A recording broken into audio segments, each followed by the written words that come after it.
Hey, what's up everyone? Welcome into the channel. My name is Brent with Investing on the Go. Today, we're continuing our series of No 8 to 5 living from our brokerage series using Robinhood. This is going to be week 24 of 2026 update.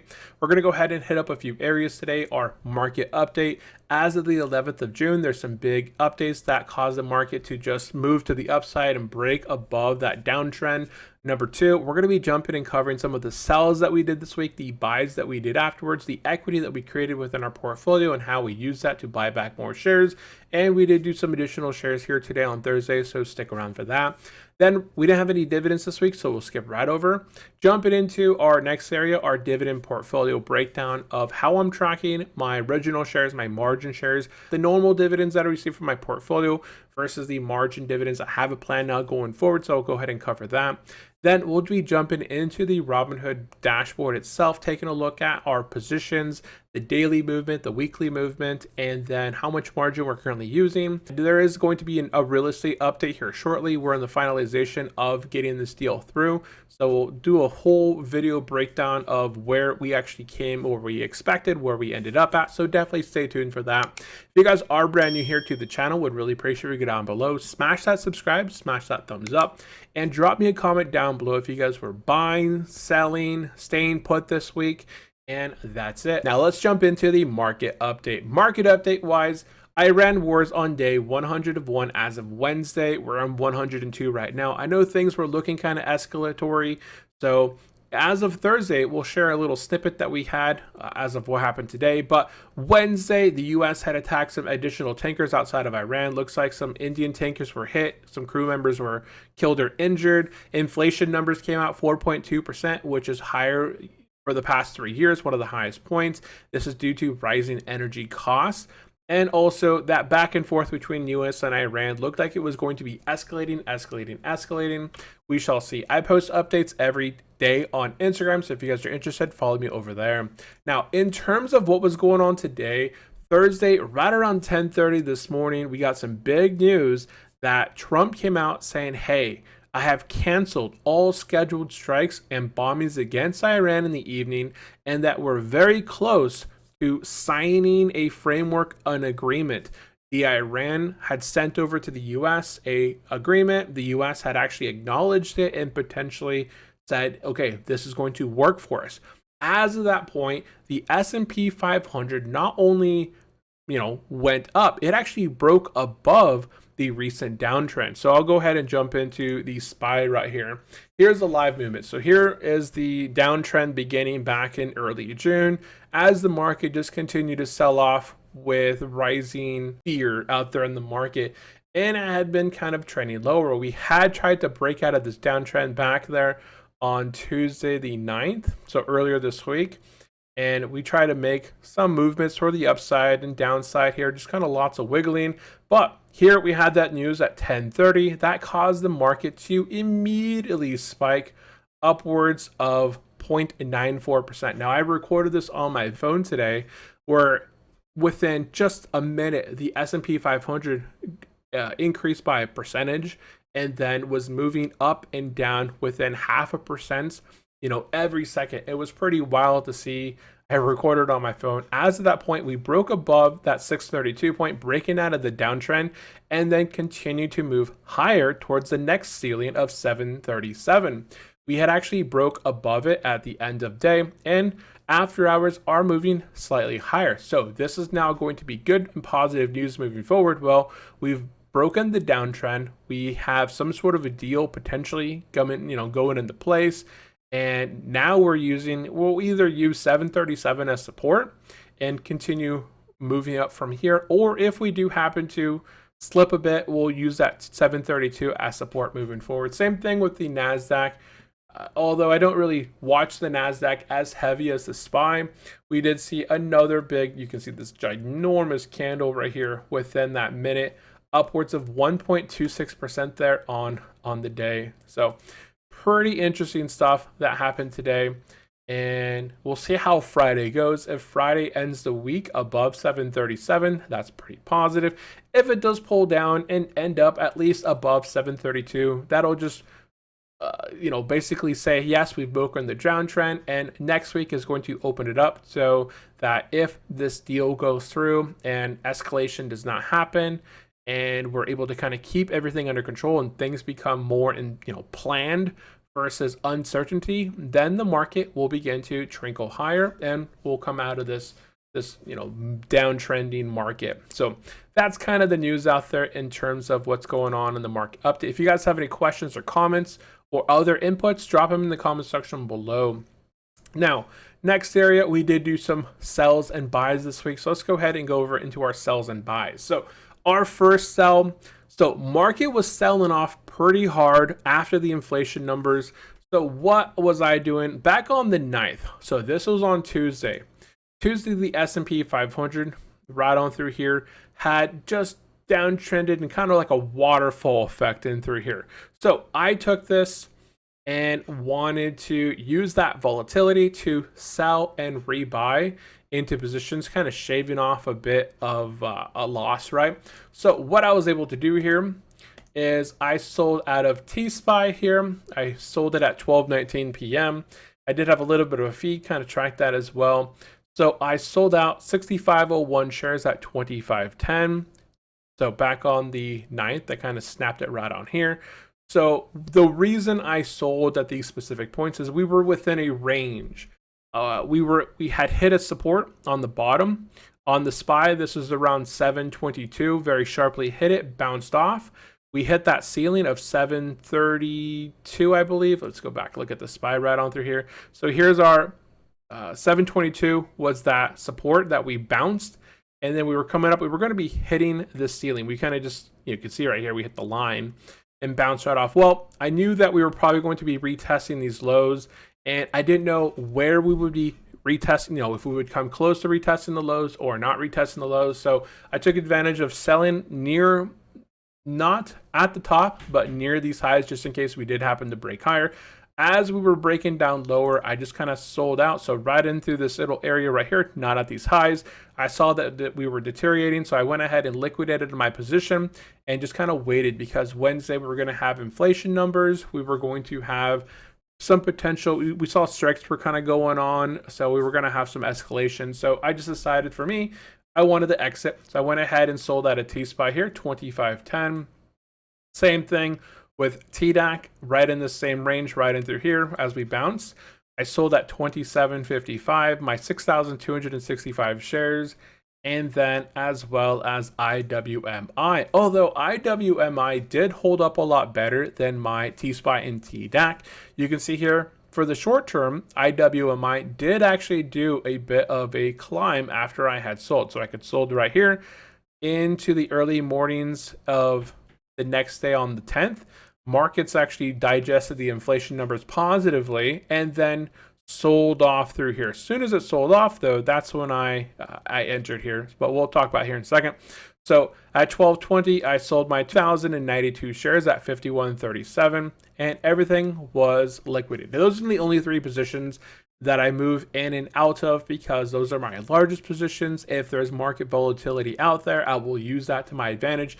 If we're bouncing off some resistance and there's news out, there's no news out there, everything is looking more escalatory, inflation numbers are going to be coming out. In my mind, that is more volatility, more uncertainty, and more downside potential. So I just sold, bouncing off that, and into Thursday, after we had those inflation numbers come out, I did use that, and I did end up buying in through here. So we can see I bought into T-SPY. So by selling back in through here, and again, I didn't quite time the bottom. You can see my line in through here as far as where I was comfortable buying.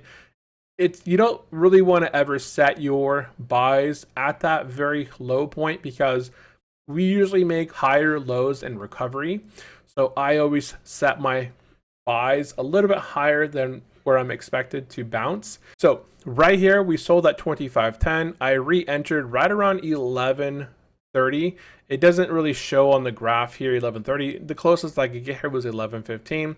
But I was able to shave off roughly 0.65% of a loss and generate more equity, and was able to rebuy back more shares. So here, I purchased 6,539, So you can see here the equity 163.082, 65.39. When I sold over here, this is 65.01. So I was able to generate 38 additional shares with using the same or less amount of equity. We'll cover that here in just a second.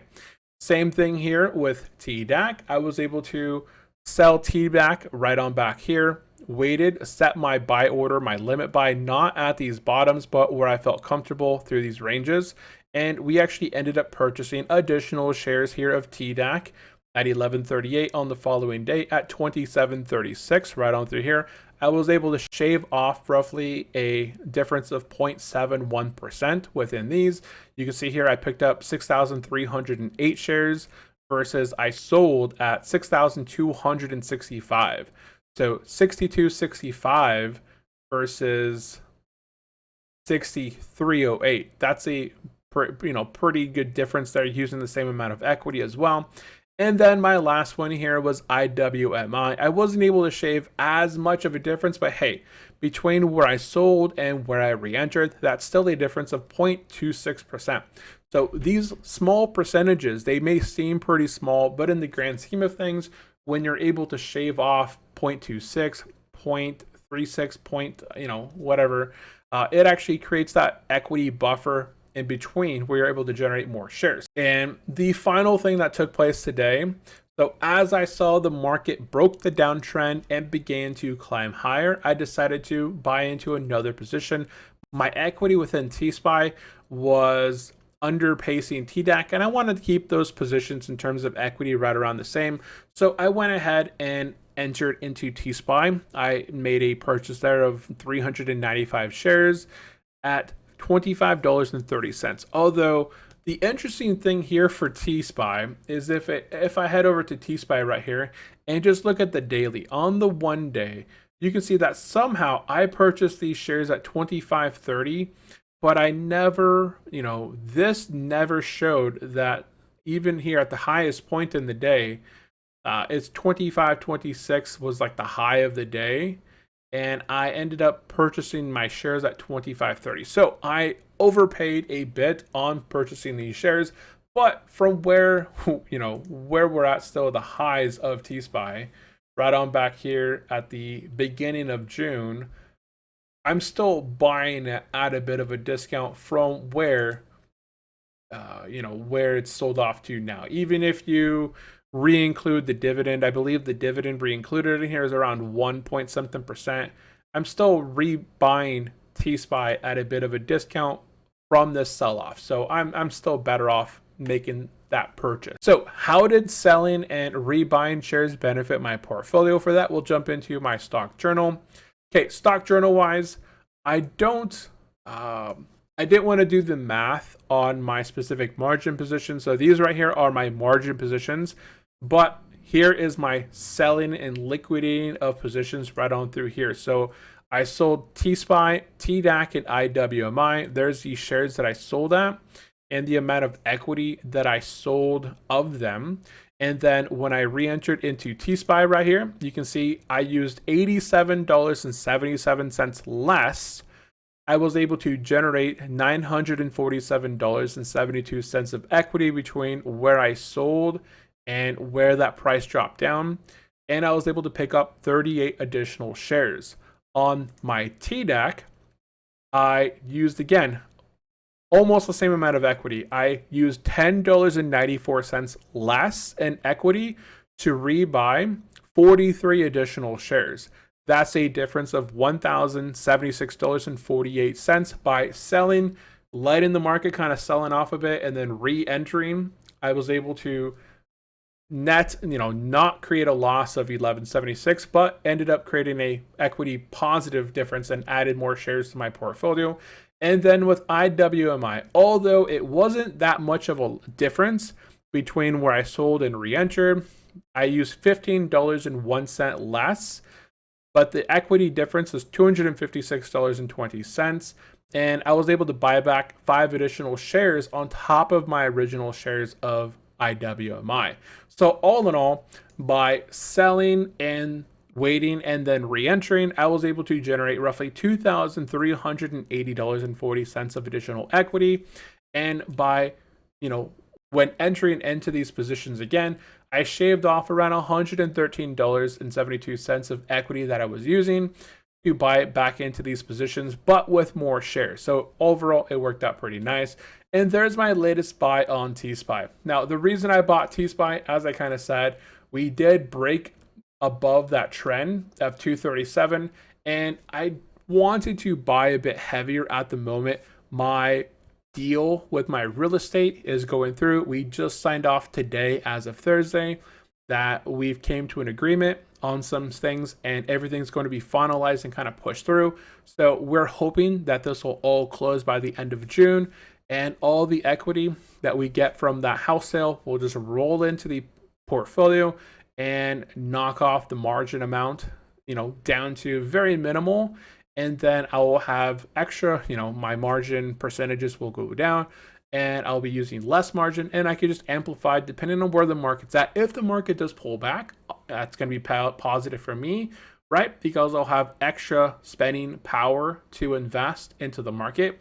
I'll be able to nullify a good portion of my margin and then amplify my margin usage and buy back more shares at that lower price. If the market continues moving higher from this point on, that's fine. I've already added quite a bit of margin here in this time frame, and it'll be fine either way, right? So that's kind of the reasoning for using a bit more margin at the moment when the market sold off from these highs, right? Here's where we started. We're still about 5% on TDAC, 4.24 from those positions that we bought on T-SPY. But over time, the market will recover. We'll just uptrend naturally, and that'll all get wiped away. Now, the next area here that we want to cover is the dividend portfolio and income breakdown. So let's jump over to the dividend portfolio tab. And this is, I kind of got rid of a couple of things here and kind of made it a little bit easier to see, hopefully. Now, because of the changes this week in the portfolio, I've changed the way I'm tracking specific stuff. So what I'm doing here is my original T-SPY position. Here's where I generated those extra shares. So TDAC, I generated 43 additional shares using the same amount of equity. So I didn't add extra equity into my portfolio, but I generated, was it 43 shares? 43 shares of TDAC. So I generated 43 additional shares of TDAC, which is going to increase my TDAC income from 1573 to 1589. That's a monthly difference of 1643. Times that by 12, that's an increase yearly of $197.11. With T-SPY, that selling and rebuying, creating that additional equity, netted me 38 additional shares. That increased my monthly income from 1236 to 1247. That's a monthly difference of $11.40. Times that by 12. That's a yearly difference of $136.80. Also, IWMIN through here by selling or rebuying. We only added 5 additional shares, but hey, those 5 additional shares increase our monthly income by $3.06, increasing our yearly income by $36.72. So while I didn't add any more capital into this portfolio, I just captured additional equity that increased my yearly income by $370.63. Now, that was pretty much free money right there, outside of taxes, right? But we're going to be doing quite a bit of taxes anyways this year. We'll see how it plays out. T-SPY, we had 2,381 shares of T-SPY. We added those 395 additional shares, bringing our total shares of T-SPY to 2,776. That is not right. So these are margin. Oh, okay. So, okay, that's fine. So the reason I'm doing this right here, so my tracking on T-SPY is that this is a margin position. Right now I'm using margin to buy T-SPY. So these in the yellow are margin, and I'm going to be handling their dividends differently than I handle my original shares of non-margin. So I spent about $10,000 on T-SPY, buying up those 395 shares. That brings my margin shares to 2,776. My income went from 714 to 832. That's a difference of $118.50. A yearly difference of $1,422. Now, let's talk about margin position. So in my portfolio, I marked a few positions in here in yellow. These are specific positions that I have specifically used a portion of the account, about $135,292 of margin to buy into these positions. I'm keeping these separated. That way on the sheets here, I can kind of see these positions are tracking differently. Their dividends are going to be handled differently. So T-Spy, as of today, that position pays 832.80. In the past, it had paid out roughly 714.30. It did come in earlier this month. We got paid out by T-Spy. So I kind of separated that right here at $708.35. So when I receive these dividends from T-Spy or TDAC from the margin that I'm specifically kind of moving them to the side for, these dividends are going to be handled in different ways. There's going to be the $1,500 of dividends. A portion of that will be used within the account. That'll be strictly for paying down the margin interest. The next portion will be like a half, right? So 1,500 minus 400, we'll just say, leaves us with $1,100. Split that by two. That's $550. $550 in one bucket, $550 in another bucket. The $550 will again be just left in the account to help manage that margin. And then the other $550 that we have left over could be potentially used for paying down expenses if we ever need to. But the majority of that capital, I'm hoping going forward, will be used to buy back more shares of positions that I feel, if T-Spy, TDAC, IWMI, or something pulls back in the portfolio, or if I want to begin to break into some other kind of positions that I see out there. Right now, I'm really comfortable with my S&P 500, T-Spy, my TDAC, which tracks the NASDAQ 100. Those positions are already positions that long-term I've already favored. I've already been investing for VU or SPY for the majority of the last 5 or plus years. The Russell 2000, it's a bit new, but recently it's been performing really well with these low interest rate environments. The Russell 2000, the small mid-cap companies have been beat up so much that recently they're doing pretty good performance in comparison to the T-Spy TDAC. They're actually keeping up. So I'm going to keep that in my portfolio right now. If things change in the future, I could make some changes there as well. Right now, there's not a lot of other covered call ETFs that I'm really eyeing to add into my portfolio. As you can kind of see, I keep it really well knitted between the S&P, the NASDAQ. Yes, I do have my satellites with gold and Bitcoin with the IAUI and BTCI, but I'm not heavily adding into those positions. As you can see, the S&P 500 and the NASDAQ are just more very focused on growth and revenue and earnings and all of that stuff, right? Especially with the AI expansion. I just want to have those specific funds for that purpose. So that is how our current position is looking like and how we'll be managing our margin positions. Okay, with that said, let's jump into the next area here, the Robinhood Live Portfolio Breakdown. So jumping into our Robinhood platform, we can see as of today, it was a massive move here at 10:30. I think I was at the gym and I got a notification and the S&P 500 broke through 3. So right on through here at 10:30, we were at the gym and got the notification on my phone. It had already been happening back here. I got notifications every time it crossed up, every time it crossed down, every time it crossed down. I was like, okay, well, it broke through 728. I got a notification. It was kind of like nothing. Then I got another notification right after that within the next minute that it actually crossed over 731, which had been a hard resistance. And then I got another notification later after I was already kind of monitoring the situation as to why this happened right on through here. But it was pretty exciting throughout the day to see how the market performed, because you can see early morning pre-market, we were actually down. Market opened up right on through here. As the market opened up, it was actually pretty positive. We were pretty positive earlier on in the day, and then we went back, kind of lost some of the gains that we had made in the day. You can see here we were only up around 0.17 earlier, and then as time progressed, that news broke right on through here at 10:30, and off to the racetracks we went, moving higher, higher, higher, where our portfolio currently sits here at 351,000. As of 1 week, we're still down over the past week, roughly 2.28%, or about 8,195, which would put us back right around that 360,000 point. On the 1 month, we're still positive over the last month. We're up 0.59%, or about $2,067. Yeah, so there's a big difference here between 360,000 all the way down here to 335,000. That's a difference of about 25,000 of equity that was just gone within a few days, from the beginning on the 4th to the 9th. And then here we are, we're kind of rolling our way back up.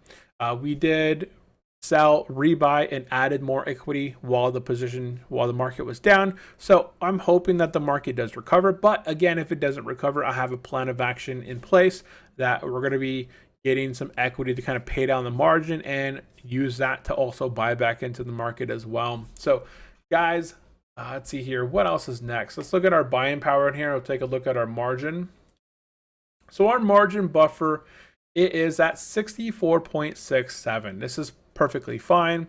I want to keep my margin buffer above 60%. Now, the reason for this is that if we jump into here and go into my dividend portfolio, I took some snapshots in through here. So right now, my equity of my actual equity is about 351,367. That's our portfolio. The margin I'm using, as I said, I'm using about $135,000 of margin. That brings my current margin used to 27.86%. I want to keep my margin in check. I don't want to use more than 30% margin.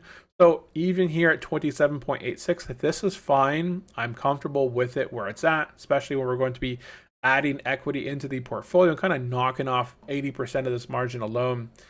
And so I'm comfortable where it's at. You can see here all of the stocks, where I can actually pop back over here. T-SPY, 6934 shares, TDAC, 6308, IWMI, 2097, and then I didn't sell or do anything with IAUI, BTCI, XQQI, or XSPY. I'm actually considering liquidating out of the XQQI and XSPY. These are positions I was just kind of testing within the portfolio. You can see that XSPY doesn't really perform as well as my T-SPY. It has actually been underperforming on a weekly basis, and this one also has a higher expense ratio. So I'm actually getting better performance from my T-SPY while paying a lower expense ratio, having better performance, and just kind of more comfortable with that position. Now, XQQI, it actually has been doing well. It's been outperforming the TDAC position. I don't know if I'll end up selling out of this one all the way or just kind of buying into a few more shares of this, but we'll see. It's still in the testing phases as of now, as of June, right? I think is when I started adding it into the portfolio to use. But all in all, everything is looking good. As long as we're keeping above that buffer of 60% in the short term, we're just kind of practicing managing our margin. So there's no actual cash value in this portfolio. Now, our cash account, that still has the full amount of T-SPY that was paid out earlier this month, minus our car payment. So the car payment already came, it already pulled from that account, and the remainder is right there. That's $708.35 back, and just kind of leaving it there to manage the margin.